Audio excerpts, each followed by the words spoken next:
Hello दोस्तों, आप सभी का स्वागत है इस नए वीडियो में। तो हम इस वीडियो से स्टार्ट करने वाले हैं नई किताब की समरी, जिसका नाम है रेमिनिसेंस ऑफ स्टॉक ऑपरेटर। ये किताब आधारित है बहुत ही लेजेंडरी ट्रेडर जेसी लिवरमोर के जीवन पर। जेसी लिवरमोर दुनिया के बहुत ही बड़े स्टॉक मार्केट ट्रेडर रहे हैं। मतलब कि उनका नाम बहुत ज़्यादा बड़ा है। उनकी ज़िंदगी किसी मूवी से कम नहीं रही है। बहुत ज़्यादा सक्सेस देखा एंड उतार चढ़ाव भी से भरा रहा इनकी ज़िंदगी। एंड फाइनली उन्होंने सुसाइड भी कर लिया था। तो इन सब चीज़ों को जानेंगे कैसे इतने बड़े ट्रेडर बने इस बुक के समरी के साथ। चलिए बिना किसी देरी के वीडियो स्टार्ट करते हैं। तो जेसी लिवरमोर बता रहे हैं कि वो जब 14 साल के थे तो उनको स्कूल से निकाला दिया गया था, क्योंकि उनके पास पढ़ाई करने के लिए ज़्यादा पैसे नहीं थे। तो वो एक स्टॉक ब्रोकर ऑफिस में जाकर काम करने लगे।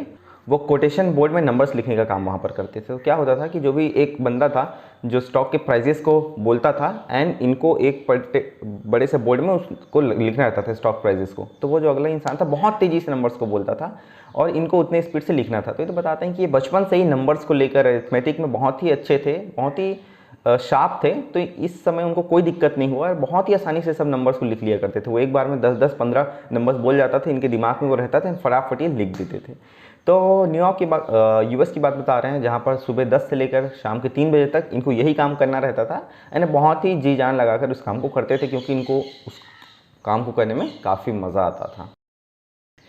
समय बीतता गया एंड कुछ समय के बाद इनको इस बात को जानने में ज़्यादा वक्त नहीं लगा कि ये जो नंबर्स मैं लिख रहा हूँ कोटेशन बोर्ड में, ये जो स्टॉक के प्राइजेस हैं, ये कुछ ना कुछ बिहेवियर को दर्शा रहे हैं। क्योंकि इनका दिमाग काफ़ी ज़्यादा शार्प था, तो ये डेली इस नंबर को लिखते थे। तो इनको समझ आया कि ये कुछ ना कुछ बिहेवियर एंड पैटर्न्स को बताते हैं, ये हमेशा एक जैसे बिहेव करते हैं। उनके मन में ये सवाल आने लगा कि आखिर ये नंबर्स बदल क्यों रहे हैं, ये चेंज क्यों हो रहे हैं, है ना। चेंज हो रहे हैं उससे मतलब नहीं था, ये जानना चाहते थे कि आखिर ये चेंज क्यों हो रहे हैं। तो ये चीज़ इनके अंदर थोड़ा जिज्ञासा पैदा किया। क्योंकि ये हज़ारों नंबर्स लिख चुके थे अभी तक, तो इन्होंने एक चीज़ ऑब्ज़र्व की कि जब भी वो चीज़ कोई चीज़ बढ़ रहा है या कोई चीज़ घट रहा है, तो वो बढ़ने या घटने से पहले कुछ ना कुछ सेम पैटर्न को फॉलो करता है ना। तो ये सब चीज़ इनके ऑब्जर्वेशंस थे। फिर इन्होंने डिसाइड किया कि मैं इन सब चीज़ों को जानने की कोशिश करूँगा, और ये हर नंबर्स को नोट करने लग गए अपने कॉपी में। नॉर्मल मार्केट आवर्स में तो लिखते थे एंड उसके बाद उनके दिमाग से अपने एक नोटबुक में ये सब चीज़ को नोट करने लगे एंड समय के साथ ऑब्जर्व करने लगे कि आखिर क्या बिहेवियर चेंजेस आ रहे हैं प्राइस मूवमेंट्स में। फिर ये एक डोप शीट बना के रखे थे, तो जिसमें क्या था कि धीरे धीरे ये एंटिसिपेट करने लग गए, है ना। जो भी नंबर्स अपना लिख के रखते थे डेली डेली, उसके हिसाब से कुछ बिहेवियर इनको समझ आता।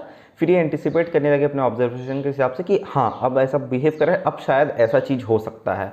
एंड समय के साथ धीरे धीरे धीरे करके इनका जो भी ऑब्जर्वेशन था वो सही साबित होने लग गया। अभी तक वो सिर्फ वहाँ पर लिखने का ही काम कर रहे थे, अभी तक उन्होंने ट्रेडिंग स्टार्ट नहीं की, बस उनका ऑब्जर्वेशन था जो कि सही साबित होने लगा था अब तक।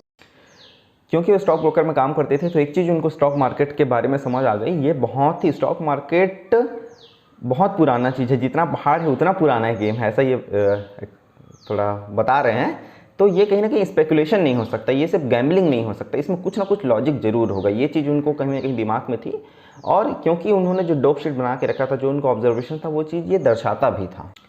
तो ये लगातार 6 महीने तक अपना डोप शीट में ऑब्जर्वेशंस लिखते रहे। उसके बाद कहीं से उनका एक फ्रेंड आता है यानी उनको वो बताता है, वो कहता है कि क्या तुम्हारे पास कुछ एक्स्ट्रा मनी है जिसको तुम डबल करना चाहते हो या बढ़ाना चाहते हो, मैं तुम्हारी मदद कर सकता हूँ। जैसे लिए वो छोटे बच्चे थे उस टाइम पर, 14 साढ़े 14 साल के, वो बोलते हैं क्या करोगे तुम मेरे को बताओ।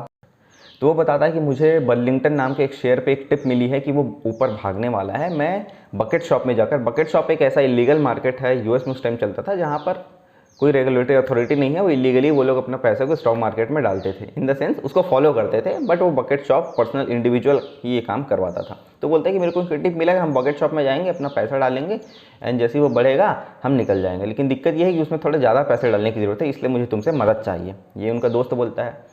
अभी तक तो जेसी लिवरमोर अपने पैसे बढ़ाने में इंटरेस्टेड नहीं थे, है ना, क्योंकि उनको सब में आइडिया भी नहीं था। बट वो कहीं ना कहीं सोचे ये मेरे पास एक अपॉर्चुनिटी है कि मैं अभी तक जो ऑब्जर्व कर रहा हूँ कि प्राइसेस कैसे ऊपर नीचे जा रहे हैं, उनको टेस्ट करने का मेरे पास एक चांस है। तो अपना डोप शीट निकालते हैं, अपना नोटबुक निकालते हैं, जिसमें भी अपने सारे ऑब्जर्वेशंस लिखते हैं एंड बर्लिंगटन शेयर को देखने लगते हैं कि वो अभी कैसा बिहेव कर रहा है। तो उनको कहीं ना कहीं हिस्ट्री को ऑब्जर्वेशन देख के समझ आता है, जब भी बर्लिंगटन का शेयर ऊपर जाने वाला रहता है ना, या फिर कोई भी प्राइस जब ऊपर जाने वाला रहता है, तो उसके पहले जैसा बिहेवियर होता है वैसा बर्लिंगटन में अभी बिहेवियर तो चल रहा है। तो कहीं ना कहीं शायद उनके ऑब्जर्वेशन के हिसाब से बर्लिंगटन शेयर ऊपर जा सकता है।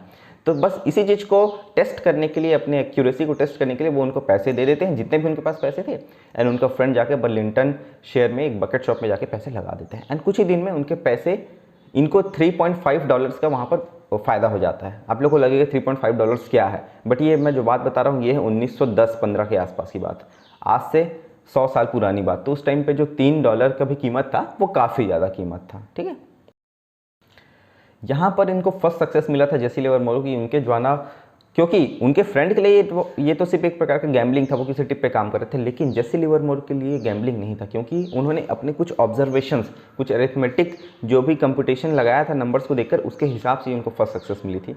तो धीरे धीरे वो अपने जो भी वर्किंग आवर था उसके बाद कहीं ना कहीं लंच टाइम में जाने लगे उस बकेट शॉप्स में, एंड थोड़ा थोड़ा करके अपने ऑब्जर्वेशन के हिसाब से कुछ कुछ शेयर्स में पैसे लगाने लगे। तो धीरे धीरे करके इनको उसमें सक्सेस भी मिलने लगा। वहाँ पर जो बाकी आम आदमी आते थे उनके लिए वो एक प्रकार से नॉर्मल सट्टा बाज़ार था, लेकिन जेसी लीवर के लिए वो सट्टा बाज़ार नहीं था, क्योंकि वो नंबर्स को पढ़ने के बाद अपना वहाँ पे एक्शन ले रहे थे। तो धीरे धीरे करते करते बकेट शॉप में ही काम करके एक ऐसा समय आ गया, बहुत ही जल्दी, ज़्यादा समय नहीं लगा इन सबको करने में, कि वो जितना अपने स्टॉक ब्रोकर ऑफिस में नंबर लिखकर कमाई करते थे, उससे ज़्यादा वो बकेट शॉप में पैसा कमाने लग गए थे। एंड बाय द टाइम वो 15 हुए, 14 साल में उन्होंने काम स्टार्ट किया था, 15 साल के होते तक वो $1000 अपना कमा चुके थे बकेट शॉप के जरिए। और $1000 उस टाइम के हिसाब से बहुत ज़्यादा कीमत होता है। मैं फिर से बता दूं, 1910-15 की मैं बात बता रहा हूँ, बहुत पुरानी बात है, ऐसे 100 साल पुरानी बात। तो वो 15 साल की उम्र है, $1000 पैसे कमा लेते हैं सिर्फ बकेट शॉप में जाकर। ये पैसे अपने मम्मी को देते हैं, उनकी मम्मी को समझ नहीं आता कि आखिर एक 15 साल का बच्चा ये कैसे कर सकता है जिसके पास कुछ भी नहीं है। वो बताते हैं कि आज तक किसी 15 साल के बच्चे के पास मैंने $1000 पैसे फर्स्ट टाइम देखा है। तो उन मम्मा ने बोला फटाफट इसको कहीं ना कहीं डाल दो, क्योंकि ये वापस चला जाएगा। लेकिन उनकी मम्मी को इस बात को समझाने में ये उस टाइम भी नहीं समझा पाया कि ये जो मैं कर रहा हूँ वो कोई सट्टा या कोई गैम्बलिंग नहीं है, मैं कुछ ना कुछ चीज़ को जान के कर रहा हूँ। समय ऐसा आया कि धीरे धीरे बकेट शॉप में मैं जाने लगा, तो ऐसा हो गया था कि बकेट शॉप वाला मेरे को पहचान चुका था, एंड उसको एक समझ आ गया था कि ये इंसान मेरा पैसा छीन के जाएगा, मतलब कि वो प्रॉफिट करके ही जाएगा। तो ऐसा होने लगा कि समय के साथ धीरे धीरे बकेट शॉप वाले मुझ पर बैन लगाने लगे। तो आसपास के एक बकेट शॉप ने बैन लगाया, धीरे से मैं दूसरे में जाता तो उन्होंने बैन लगाया। तो ऐसे धीरे धीरे करते करते बहुत सारे बकेट शॉप्स ने मुझ पर बैन लगा दिया, एंड मुझको इलीगल जो भी बकेट ट्रेडिंग होता है, डब्बा ट्रेडिंग करने से मना कर दिया। उस टाइम पर मैं अपने लोकल सिटी में बॉय प्लंजर के नाम से फेमस हो गया था। बॉय प्लंजर अब आज भी अगर आप गूगल में सर्च करेंगे तो जेसी लिवरमोर को बोलते हैं कि एक छोटा बच्चा जो पैसे कमाना जानता है, अच्छे से पैसे कमाता है स्टॉक मार्केट, उसको बॉय प्लंजर के नाम से वो बोला करते थे लोकली लोग। लगभग मेरे पास 2 महीने का शटडाउन लग चुका था, क्योंकि किसी भी बकेट शॉप ने मुझे एंट्री नहीं दिया था, क्योंकि मैं उनका ज़्यादा पैसा कमाने लग गया था, अपने पास लेने लग गया था एज अ प्रॉफिट। तो लगभग 2 महीने के बैन के बाद मैंने सोचा चलो एक किसी बड़े बकेट शॉप के पास जाते हैं। तो वो अब जिस भी सिटी में रहते थे वहाँ के सबसे बड़े बकेट शॉप के बारे में पता करते हैं, जिसके टोटल सिटी में 4 ब्रांचेस थे। तो वो मेन ब्रांचेस में जाते हैं, एंड उनको अपने थोड़ा मैनेजर से अपना बातचीत करके वो कहीं ना कहीं वहाँ पर रेडी हो जाते हैं करने के लिए। वो अपना असली नाम नहीं बताते हैं और दूसरा नाम बताते हैं एडवर्ड रॉबिन्सन, और कैम्ब्रिज से आया हूँ कुछ ऐसे बोलते हैं, और मैनेजर को बोलते हैं अगर आपसे कोई पूछे तो ऐसे बता देना। तो फिर वहाँ पर वो ट्रेड करना स्टार्ट कर देते हैं, कुछ ही ट्रेड करते हैं। उसके बाद वो जो मैनेजर था उसके पास कहीं से कॉल आता है, एंड कॉल में पूछने लगता है कि अभी ट्रेड कौन कर रहा है, ये जो नया अकाउंट से ट्रेड हो रहा है आखिर ये है कौन। तब फिर वो बताते हैं एक नया आदमी आए हैं, एडवर्ड रॉबिन्सन। फिर वो पूछते हैं वो दिखता कैसा है। तो जेसी लिवर बोलते हैं कि मैं फटाफट उस मैनेजर को बोलते हैं कि मेरा हुलिया ऐसे बता दीजिए कि मैं एक छोटा मोटा आदमी हूँ बियर्ड्स वगैरह के साथ, ऐसा मेरा हुलिया बताने के लिए उनको इंसिस्ट करते हैं। लेकिन जो मैनेजर होते हैं ये सब बताने के बजाय सीधा बता देते हैं कि छोटा बच्चा है 15 साल का, ये सब करके उनको बता देते हैं। फिर ये जैसे ही बताते हैं उस मैनेजर का चेहरा मैं लाल होते हुए देखता हूँ, और फ़ोन रखने के बाद वो मुझे बताते हैं तुम्हारी वजह से मुझे गाली सुनना पड़ रहा है। इधर से बॉस से फ़ोन आया था कि मैंने मना किया था तुम्हें जेसी लिवरमोर को ट्रेड करने नहीं देना है, तुम कैसे करने दी, उसके चक्कर में तुमने मेरा $700 का नुकसान करा दिया है। तो इस प्रकार से 1-2 दिन के अंदर ही वो $700 कमा के वहाँ से निकल चुके थे, एंड फिर से उनको इस बकेट शॉप से भी बैन लगा दिया गया। तो इस प्रकार से जेसी लिवरमोर को बहुत सारी दिक्कत होने लग गई थी, जब वो थोड़ा ज़्यादा पैसे कमाने लग गए थे स्टार्टिंग में। ये 15 साल की उम्र की मैं आपको बात बता रहा हूँ।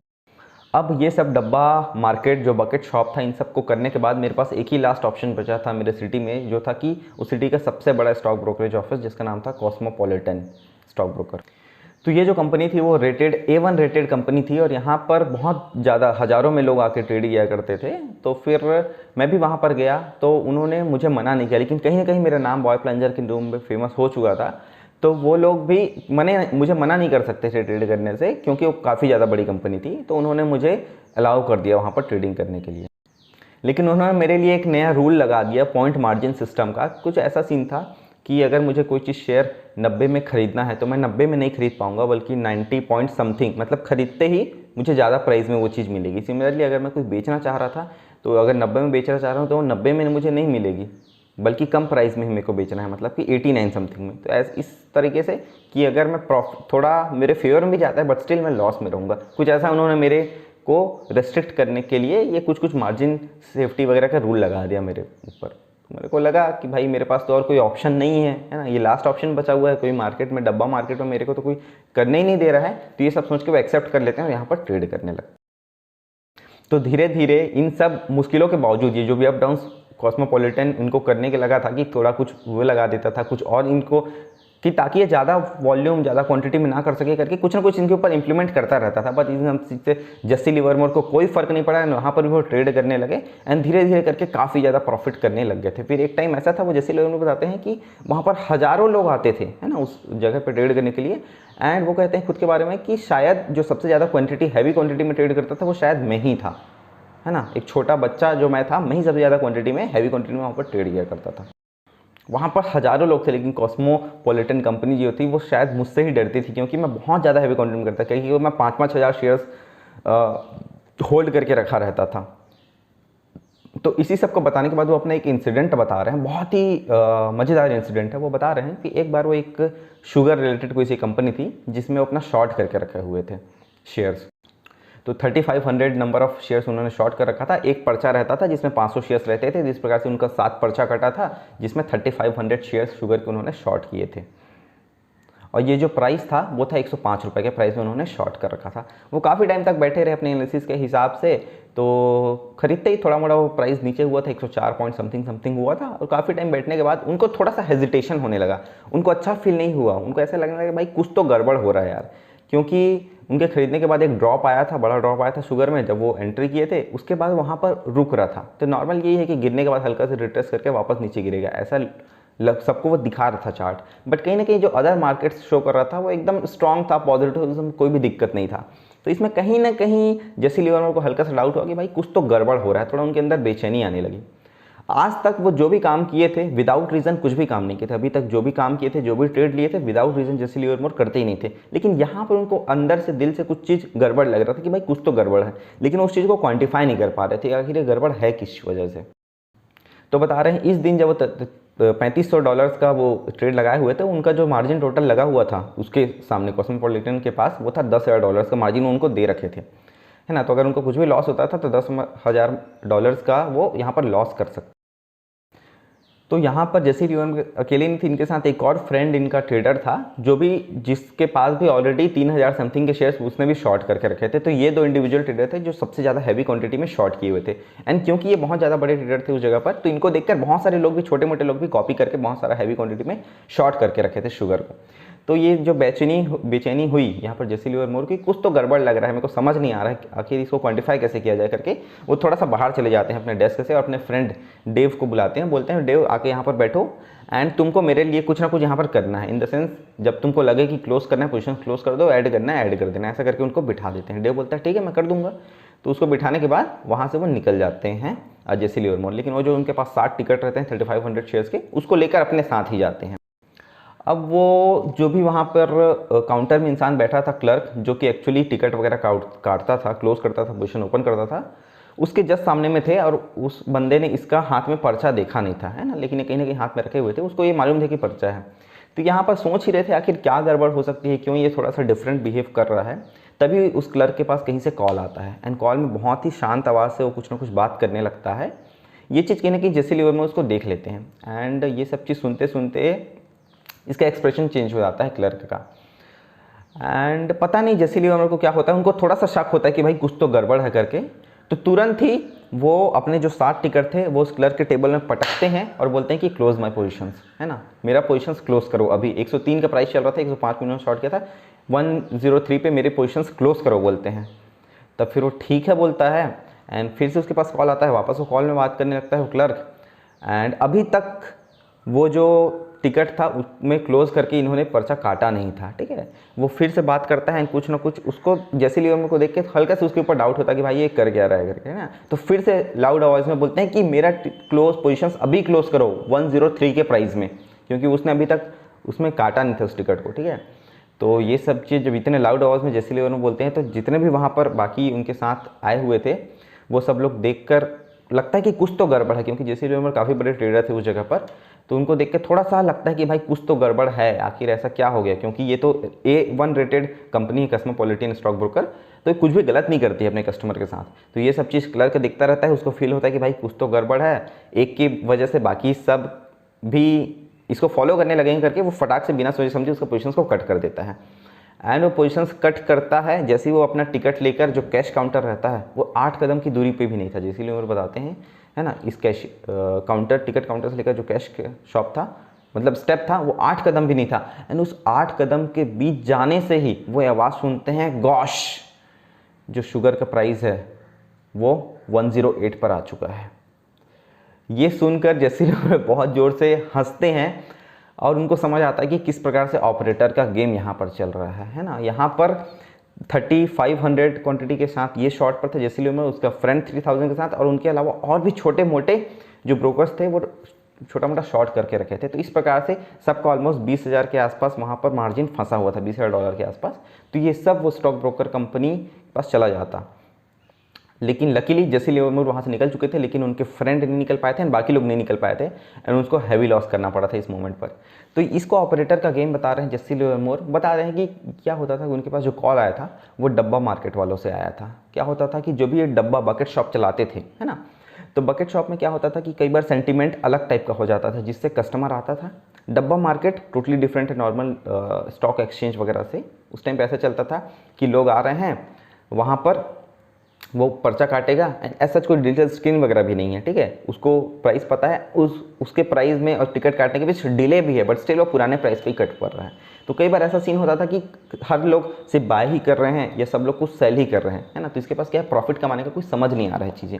तो कहीं ना कहीं अपने बड़े सोर्सेज पे ये लोग कॉल लगाते थे, जैसे कि कॉस्मोपॉलिटन के पास, है ना, जो छोटे बकेट शॉप वाले, और वो उनको बोलते थे कि मेरे पास इतने हैवी क्वांटिटी में है, इन लोग को बस मेरे को मार्केट से बाहर निकालने के लिए आप अपना प्राइस को थोड़ा फ्लक्चुएट कर दीजिए। फ्लक्चुएट इन लोग क्यों कर पाते थे, क्योंकि इनके पास हैवी क्वांटिटी में ट्रेडर्स थे एंड ये लोग बड़ी कंपनी थे, ज़्यादा पैसे ये लोग डाल सकते थे। तो ऐसा करके डब्बा मार्केट उस टाइम चला करता था। ये चीज़ उनको समझ आई स्टॉक मार्केट, स्टॉक ऑपरेटर का किस प्रकार से गेम चल रहा है एंड ये हमेशा होता था, है ना। तो धीरे धीरे ये तो एक एक्सपीरियंस जेसी लियोमर बता रहे हैं, ऐसा एक्सपीरियंस उन्होंने अपनी लाइफ में कई बार किया था कि किस प्रकार से हैवी क्वांटिटी में जब आप ट्रेड करते हैं तो ऑपरेटर्स आपको निकालने की कोशिश करते हैं ताकि उनको ज़्यादा खुद को नुकसान ना देना पड़े।